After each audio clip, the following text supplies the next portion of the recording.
So, I heard women can talk about football now. Well, I made a presentation of every NFL football team and what I think their corresponding mental illness would be. So, let's get into it. First of all, we have the Vikings. This one is easy. Panic disorder. We panic and we miss the kick and we cry, but we're just good enough to get us through the next year when we can panic again.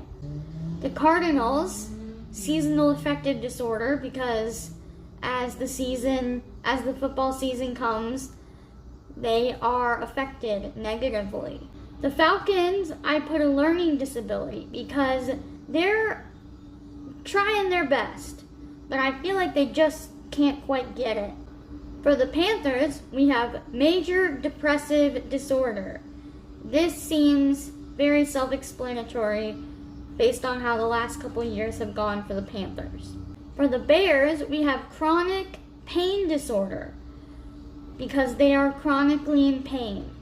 Also, I did not write this down, but I'm pretty sure they are trauma bonded, because why else would you root for this team? The Dallas Cowboys, I put covert narcissism. It's not like narcissism that's like all big and flashy and has all this success. They're still narcissists, but they don't have any success. The Detroit Lions, I put traumatic brain injury because I don't know why else you would have lost the way you did last year. And I do think that if you are a fan of the Lions, you probably wish you had a traumatic brain injury to not remember that situation. For the Green Bay Packers, I put multiple personality disorder because I do kind of feel like they have two competing personalities. On one hand, they're like Wisconsin and Midwest and fun, and on the other hand, they're completely insufferable. So, for the Saints, I put psychotic depression.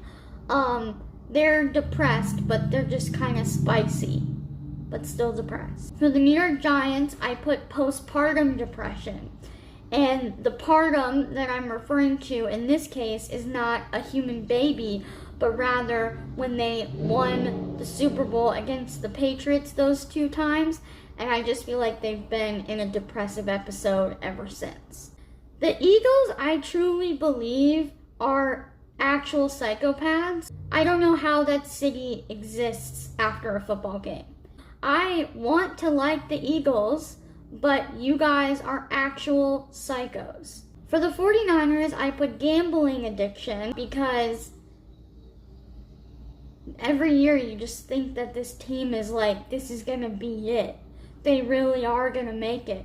And then every year they lose to the Chiefs. For the Seattle Seahawks, I put autism. To be fair, the Seattle Seahawks actually seem really great. I don't know who came up with the mascot of a Seahawk, but that person definitely has autism. For the Buccaneers, I put narcolepsy because I do think that we're sleeping on them. And for the Washington Commanders, I put anxiety because they did really well last year. They're going to have a lot to prove, and they're kind of like that perfectionist kid who's always running around with anxiety. And that's it. That's part 1. If you want part 2, I'll do the AFC.